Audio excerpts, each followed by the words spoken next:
If you have not got a job, you are a worthless human being. Consume, consume, consume until we have no planet left to consume.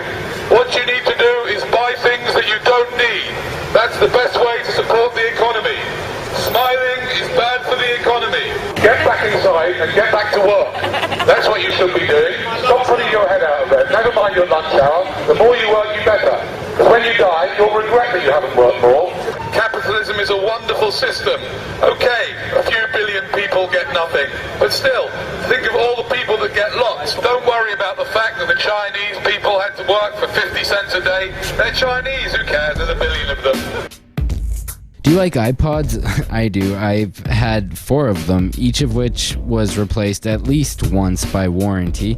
And about a year ago, I bought my iPhone, which just broke and is being replaced by warranty. So in total, I've run through about 10 iPods and 1 iPhone in about 7 years. And I'll admit that I don't buy cases or treat my iPod like the tender little object that it is, because honestly, I don't have a ton of money, so if it breaks before the warranty is up, that's actually better for me financially, though it is destructive and wasteful from a holistic environmental standpoint.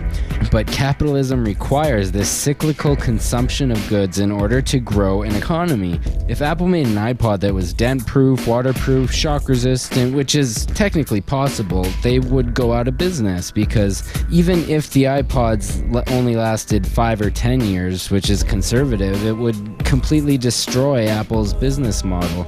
They would either be too expensive to make or too expensive for the customer to buy, though still easily possible to build. See, efficiency is the enemy of capitalism. Without using inferior quality parts and designs that break down quickly, Apple wouldn't even be able to sell enough iPods to fund the research and development necessary to make iPods. When the ultimate goal is making money, the question for a company becomes not how can I make the best, longest lasting product, but how can I balance the quality of the product with the profit I will be making from it. The obvious goal of any company within capitalism is to increase efficiency in their manufacturing or whatever they do. And this makes sense because who doesn't want to increase efficiency? The problem comes in, at least for capitalism, because machines routinely show their cost efficiency over human labor in almost every sector of every market. Thus, in order to gain ultimate efficiency, a company would have to fire as many employees as possible and replace them with machines. But then these employees will no longer be making a salary and can no longer afford to purchase any of the products that the machines make. Proponents of capitalism often cite the profit motive as if it's the only possible motivating factor that pushes progress. This is historically and blatantly false, as many of the greatest inventions and ideas from our past did not come from people looking for profit. Also, millions of people volunteer for countless causes all over the world, and many more would volunteer were they adequately fed, sheltered, and free of wage slavery. The profit motive does push society to a degree, but it also incentivizes greedy business practice, human rights violations, monopolistic tendencies, and the fear of losing wealth leads rotating wealthy CEOs and corporate control groups to push media fear and large-scale propaganda campaigns on the public in order to maintain their status. Simply put, we have empty homes beside the homeless, closed down factories, willing workers, plenty of resources to go around, yet over 1 billion people starving. And we've been trained to blame the victims. We say, if only they'd worked harder, been more competitive, or had a better outlook on life, they'd be millionaires, right? Or at least middle class, but I think we all know that's bullshit. If you were born without any access to food or money, you're going to starve. Our markets have created this box of false scarcity that pits us in competition against one another for resources that we could and should all have access to.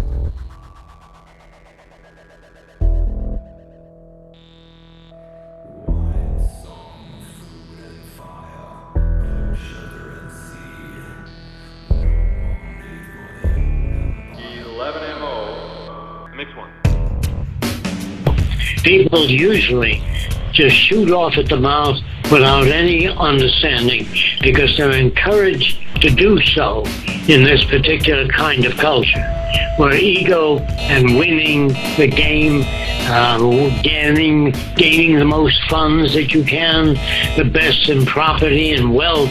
We admire people that are wealthy. In the Holy Land, they thought they were greedy. In other words, we're running into a lot of new problems today because of what we emphasize in this culture.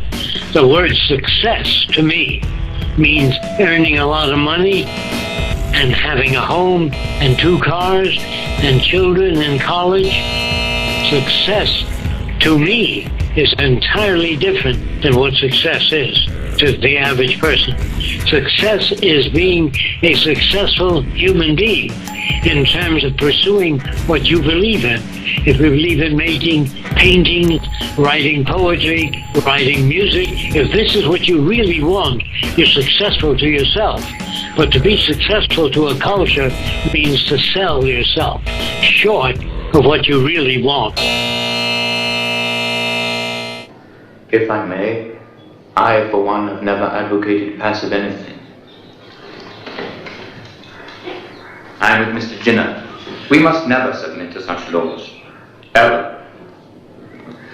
And I think our resistance must be active and provocative.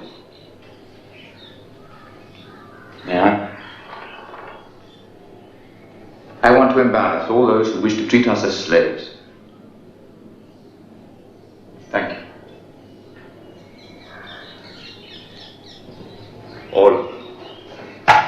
Forgive my stupid illustration. Allow me. No, please. But I want to change their minds. Not kill them for weaknesses we all possess. And what resistance would you offer? A day of prayer and fasting. You mean a general strike? I mean a day of prayer and fasting. Of course, no work could be done, no buses, no trains, no factories, no administration. The country would stop. God, it would terrify them. Could you get people to do it? Why not? According you, Mahatma, great soul. Fortunately, such news comes very slowly to where I live.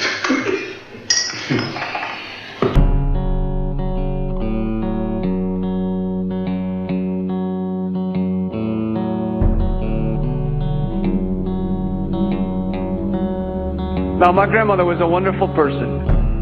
She taught me how to play the game Monopoly. She understood that the name of the game is to acquire. She would accumulate everything she could, and eventually she became the master of the board. And eventually, every time, she would take my last dollar, and I would quit in utter defeat. And then she would always say the same thing to me. She'd look at me and she'd say, "One day, you'll learn to play the game." One summer, I played Monopoly with a neighbor almost every day, all day long. We'd play Monopoly for hours. And that summer, I learned to play the game. I came to understand the only way to win is to make a total commitment to acquisition. I came to understand that money and possessions, that's the way that you keep score. And by the end of that summer, I was more ruthless than my grandmother. I was ready to bend the rules if I had to win that game. And I sat down with her to play that fall. I took everything she had. I destroyed her financially and psychologically. I watched her give her last dollar and quit in utter defeat. And then she had one more thing to teach me.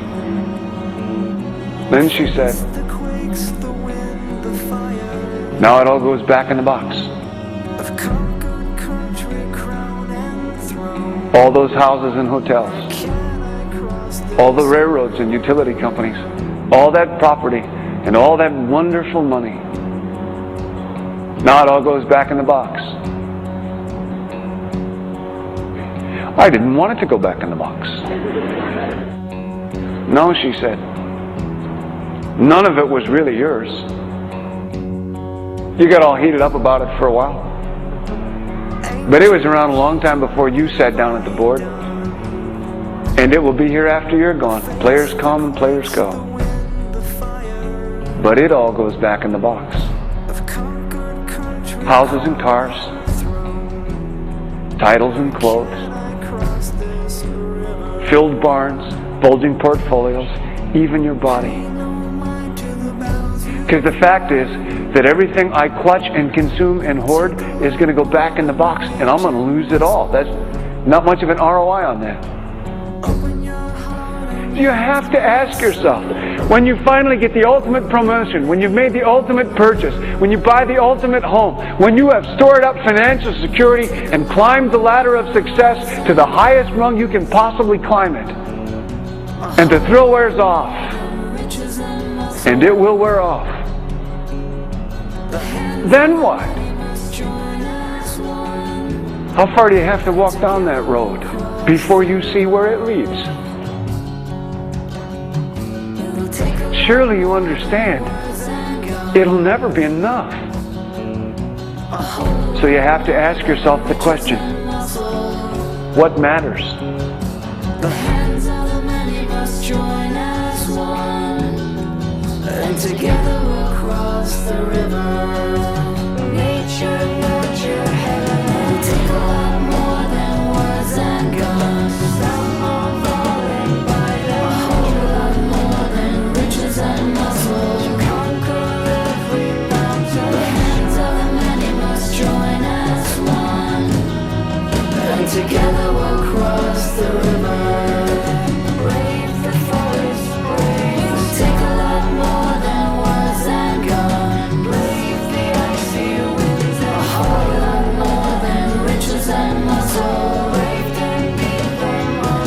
The hands of the many must join as one, and together we'll cross the river.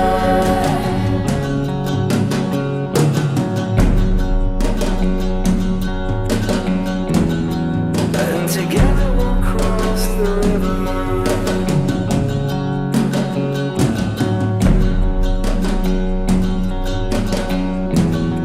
And together we'll cross the river. Nature, nurture, heaven and home. And together we'll cross the river. Nature, nurture, heaven and home. And together we'll cross the river.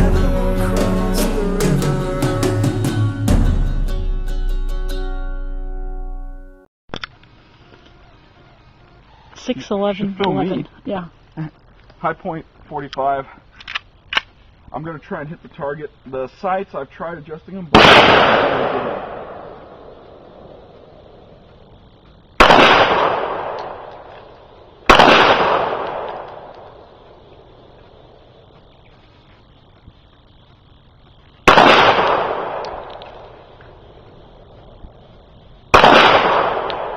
wow.